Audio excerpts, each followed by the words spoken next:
je suis hypée, je suis aussi morte de rire. What's going on, les gars? Bienvenue à toutes et à tous, je suis Marius, j'espère que vous allez bien. Ah mais oui, là, clairement les amis, on a beaucoup de choses à parler dans ce chapitre-là, très clairement, oui. Et wow, quoi. Quel chapitre? Enfin, avant de rentrer dans le vif du sujet, un mot sur la première page, comme d'habitude. Suite des mini-aventures du Germa, bien évidemment. Ici, les Vinsmoke se font attaquer par Owen et Katakuri. Mon husbando est de retour pour mon plus grand plaisir. Je suis beaucoup trop heureuse. Franchement, oui, il m'a énormément manqué. Et même si c'est en première page, je m'en fous. Le revoir, moi, ça me rend heureuse, quoi. C'est mon personnage préféré du manga, suivi par Yamato, ça, vous le savez. Mais bref, ouais, je suis vraiment, mais vraiment heureuse. Et j'ai hâte de savoir la suite, là. Clairement. Maintenant que le côté fangirl s'est rangé, on va passer au chapitre. Le chapitre s'est ouvert sur les fourreaux rouges et donc Kinemon. À l'intérieur du château, Reizu et Shinobu se font soigner suite à l'attaque de Ryokugu le lâche. Et si Kinemon n'était pas là, c'est tout simplement parce qu'il était avec Otsuru. D'ailleurs, Kin explique que cette dernière a une blessure sur le côté gauche de son visage suite à l'incident de la ville de Kobore et elle envisage de retourner à la capitale des fleurs pour être avec son mari. Et la relation entre Kinemon et Tsuru est vraiment trop mignonne. J'adore. A noter que Shinobu a miraculeusement retrouvé son apparence lorsqu'elle était jeune. Je suis pété de rire. Et Tama est devenu son apprenti en ninjutsu. Et aussi, Luffy a promis à Tama qu'elle pourra rejoindre son équipage lorsqu'elle le maîtrisera. Incroyable, absolument incroyable ce qui se passe. Déjà, Luffy qui fait sa propre promesse, et ensuite, Shinobu qui retrouve son apparence d'antan. Maintenant reste à savoir si Reizu va aussi changer d'apparence. Ça serait drôle. Enfin bon. Ensuite, on a Inuarashi et Nekomamushi qui nomment Carotte comme la nouvelle reine de Zou parce qu'ils ont l'intention de rester à Wano avec Momonosuke.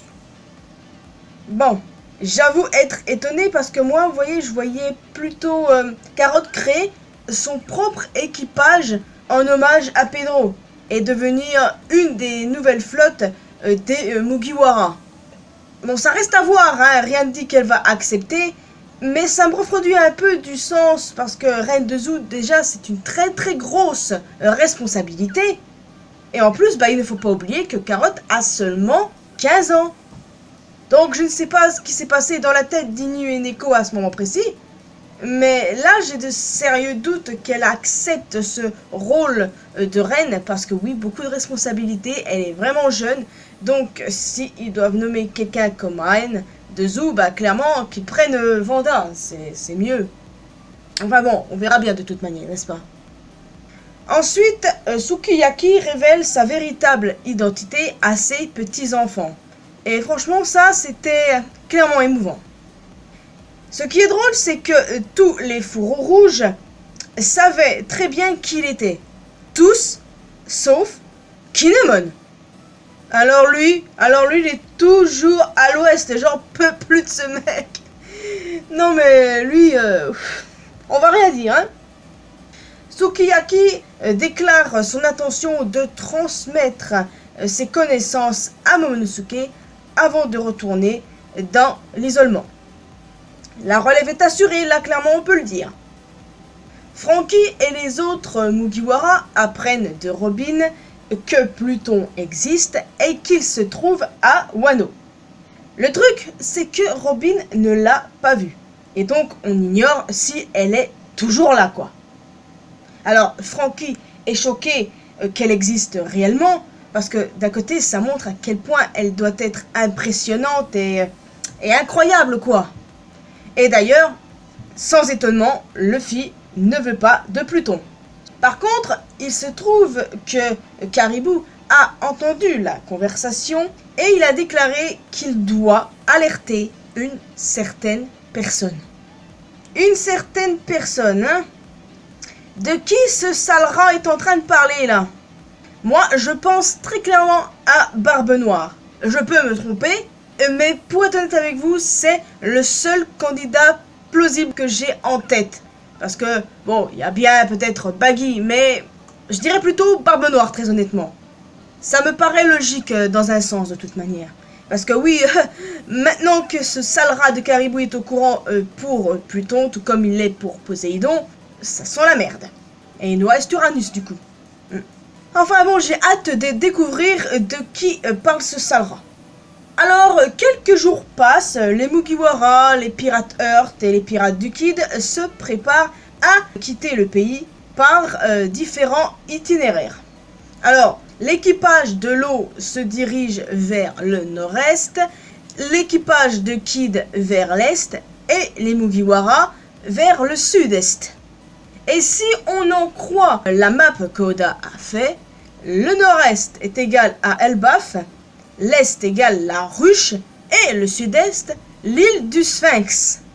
Ce qui signifie que le Luffy n'ira pas à Elbaf, mais vers l'île où se trouve la tombe de Ace et Barbe Blanche. Ça va être beaucoup trop émouvant, j'en chiale d'avance quoi. Enfin bon, de toute façon, l'eau, lui, il va à Elbaf et Kid se dirige vers la ruche. D'ailleurs, c'est définitivement la fin de l'alliance entre les Mugiwara et l'équipage de l'eau. Ce qui est triste d'un côté, parce que voilà, ça fait tout de même super longtemps qu'on a l'habitude de voir l'eau, son alliance avec les Mugi et tout, donc ça fait un peu bizarre. Toutes les bonnes choses ont une fin, comme on dit. En tout cas, l'eau remet une copie du poneglyphe de Wano à Kid et Killer, alors que ces derniers en possèdent déjà une du poneglyphe de Big Mom. D'ailleurs, les deux mentionnent un homme à la cicatrice de feu. Certains pensent à Sabo, d'autres à Aokiji, mais je vois pas trop la logique là-dedans. Alors moi je pense plutôt à Scooper Gaban. Parce que voilà, techniquement, on ne l'a pas encore vu, hein. On a vu Crocus en première partie, on a vu Riley au milieu, quoi. Et voir Scooper Gaban à la fin, ben, ça me paraît logique, et à mon sens, c'est lui. Dans tous les cas, Law et Robin semblent le connaître, et j'ai hâte d'en savoir plus. Et là, la suite est vraiment, mais vraiment drôle, les amis. On apprend que Baggy a uni ses forces avec Crocodile et Mihawk, et ensemble, ils ont formé la Cross Guild, mettant même des primes sur la face des marines. Mihawk, sous les ordres de Baggy. Sérieusement? Mais what the fuck? En vrai, moi je trouve ça drôle pour le coup, et j'ai hâte d'en savoir plus, même si ça reste bizarre de voir quelqu'un comme Œil de Faucon sous les ordres de quelqu'un comme Baggy. Bon, Crocodile, bon, passe encore, hein. Mais Mihawk, what's going on en fait? Don't know, mais j'ai hâte d'en savoir plus, oui. D'ailleurs, où sont Hancock et Weeble? Niveau Shichibukai, on sait que le système il a été bye-bye, mais il reste plus que, puisqu'on sait que Kuma a été sauvé par les Revo et tout. Il y a moyen qu'on voit Weeble sur l'île du Sphinx. Je pense en tout cas qu'on le verra là-bas. Et quant à Hancock, aucune idée. Est-ce que Kobe l'a vaincu, l'a arrêté? Aucune idée, mais franchement, j'espère qu'on va le découvrir très bientôt la concernant. Et j'espère que non, qu'elle n'a pas été capturée, hein. On verra bien. Et finalement, nous arrivons à la dernière page. Kinemon et Momonosuke n'ont pas été alertés du départ des Mugiwara pour une raison quelconque, et Yamato se trouvait sur le toit. Et au vu de ce qu'elle a dit à la fin, elle semble décidée à rejoindre définitivement l'équipage de Luffy. Du moins, je l'espère, hein. À noter qu'ici, elle dit « Il est temps de vivre comme Oden Kozuki ». Pour moi, c'est clair, Yamato doit avoir sa propre identité. Dans le chapitre précédent, elle s'est identifiée comme le fils de Kaido, et non Oden Kozuki. Après, si elle se prend toujours pour lui, là pour moi ça ne marche pas. J'aime ce personnage de tout mon cœur, je veux à 100% qu'elle intègre l'équipage de Luffy. Mais bon. Et puis, je sais pas pourquoi, mais je sens un énorme troll de la part d'Oda. Il a l'habitude des trolls, le mec. Donc je sais pas, je sens un truc bizarre qui va se passer. Et je préfère ne pas trop m'exciter. Donc oui, quand j'ai lu le chapitre, j'étais grave excité. Parce que oui, super, Yamato a pris sa décision, elle rejoint l'équipage et tout. Mais au final, je me suis un peu calmé parce qu'on sait qu'Oda a l'habitude de nous troller sur plein de choses. Et ça serait pas étonnant qu'il le fasse là aussi.